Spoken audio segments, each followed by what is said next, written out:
जय शिवराय मंडळी. तर ही आहे माझी पहिली व्हिडिओ ज्याच्यामध्ये मी व्हॉइस ओव्हरिंग करणार आहे आणि आज आपण बनवणार आहोत रगडा पॅटीस. त्याच्यासाठी आपण कढई गरम केली आहे, त्याच्यामध्ये तेल, राई, जिरं, कढीपत्ता, कांदा टाकून मस्त आहे आपण शिजवून घेणार. त्याच्यामध्ये आपण आलं लसूणची पेस्ट, हिंग, टॅमॅटो टाकून हे सगळं शिजवून घ्यायचं आहे. आणि आता आपण ह्याच्यामध्ये मसाले टाकणार आहोत. हळद टाकली आहे, गरम मसाला, मिरची पावडर आणि उकडलेले वाटाणे आपण ह्याच्यामध्ये टाकतो.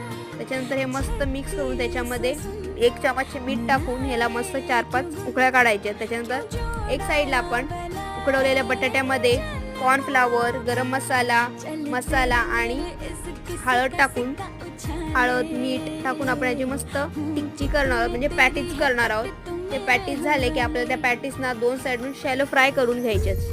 ते शॅलो फ्राय करून झाले 2 साईडून की आपल्याला हे रगडा पॅटीस आपल्याला सर्व करायचं आहे. व्हिडिओ आवडले असेल तर लाईक